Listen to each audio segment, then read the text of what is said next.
Kembali lagi di Kabar Pagi pemirsa, dampak cuaca buruk yang melanda Sumatera Barat pada Kamis lalu yang menyebabkan banjir bandang dan tanah longsor menimbulkan kerugian materi yang mencapai 200 miliar rupiah lebih. Selain itu bencana tersebut juga menimbulkan 30 orang korban jiwa. Ada 12 kabupaten kota di seluruh provinsi Sumatera Barat yang mengalami bencana. Dari 12 itu ada 5 yang menetapkan status darurat. Kenapa? Karena bencananya cukup masif dan besar. Bencana ini cukup masif karena mengakibatkan korban jiwa tidak sedikit, ada 27 ya, ditambah yang 3 yang Padang Pariaman, berarti 30 yang meninggal. Kemudian infrastruktur juga cukup besar ya, ada juga rumah beberapa ratus yang harus dipindah. Kerugian oleh Bapak Gubernur dinilai hampir 200 miliar lebih. Sementara itu hari kelima pasca banjir dan longsor di Sumatera Barat di Nagari Tiku, Limojorong masih tergenang banjir.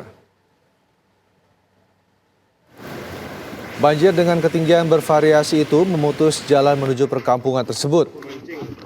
Badan Penanggulangan Bencana daerah setempat harus menggunakan perahu warga untuk mendistribusikan bantuan ke daerah yang saat ini masih terisolasi akibat banjir. Terdata sementara lebih dari 100 kepala keluarga masih terisolasi.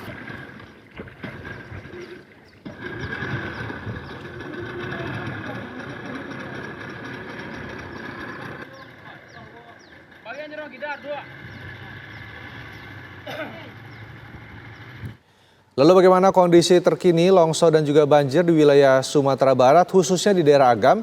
Kita akan tanyakan kepada rekan Donald Caniago yang saat ini berada di lokasi. Selamat pagi Donald, bagaimana kondisi banjir di Agam pada pagi hari ini? Ya, selamat pagi Rendra dan pemirsa. Di Kabupaten Agam sendiri, meskipun beberapa hari yang lalu sempat terjadi banjir besar dan tanah longsor yang menghambat aktivitas masyarakat setempat, saat ini perlahan mulai berangsur normal kembali, berangsur surut maksud kami. Di mana di daerah seperti di daerah Tiku Limojorong ini, hingga laporan tadi malam, tadi petang kemarin, masih digenangi oleh banjir setinggi lebih dari 1 meter, di mana jalan penghubung antara ibu kabupaten dengan perkampungan tersebut masih terendam banjir lebih dari 1 meter, dan itu tidak menyebabkan lebih dari 100 kepala keluarga itu terisolir, hingga BPBD setempat mendistribusikan bantuan menggunakan perahu karet ataupun perahu milik masyarakat setempat.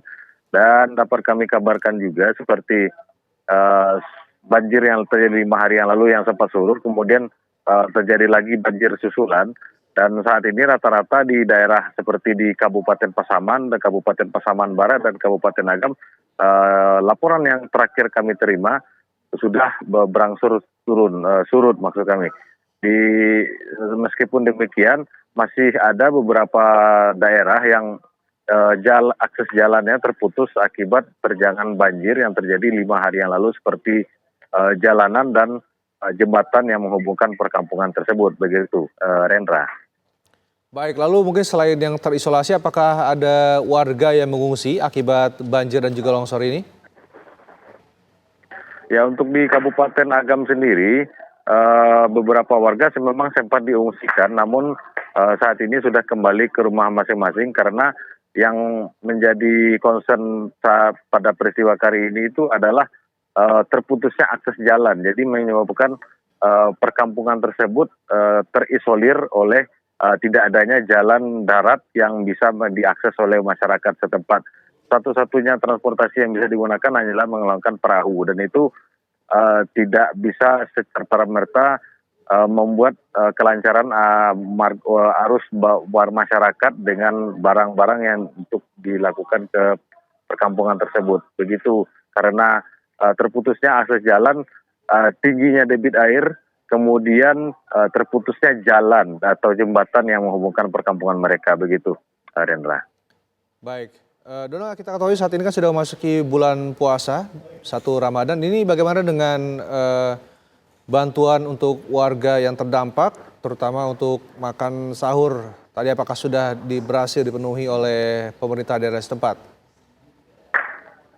Ya, kami pantau kemarin, petang kemarin lebih tepatnya, bahwa distribusi bantuan ini dilakukan secara menggunakan jalur perairan ataupun jalur sungai, itu karena kan di perkampungan tersebut masih terputus akses jalannya. Jadi untuk beberapa hari sebelumnya memang di kawasan perkampungan seperti di Tiku Limojorong tersebut masih ada stok-stok atau makanan-makanan yang bisa digunakan masyarakat untuk menggunakan ibadah puasa atau berbuka maupun sahur bersama secara normal. Namun memang kondisi ini diperparah karena terputusnya akses transportasi atau akses jalan menuju perkampungan mereka. Jadi untuk saat ini meskipun sudah di-drop bantuan logistik oleh pemerintah setempat, namun kondisinya cukup terbatas begitu, Rendra. Baik, lalu saat ini fokus penanggulangan bencana oleh Pemda seperti apa? Ya, ini lebih kepada recovery pasca terjadinya banjir bandang dan longsor serta banjir besar yang terjadi 5 hari yang lalu. Karena seperti yang kita ketahui di daerah tersebut yang terdampak banjir, akses jalan maupun jembatan yang terputus. Nah, saat ini di kawasan Tiku Limojorong tersebut dibuat jembatan darurat secara swadaya dengan menggunakan pohon-pohon kelapa ataupun pohon kayu-kayu ya agar untuk bisa dilewati oleh kendaraan secara darurat. Meskipun demikian butuh penanganan lebih lanjut untuk merecovery masyarakat yang terdampak dari banjir yang terjadi pada beberapa hari belakangan ini, begitu, Rendra. Baik, terima kasih Donald Caniago, informasi langsung dari Kabupaten Agam di Sumatera Barat. Selamat bertugas kembali.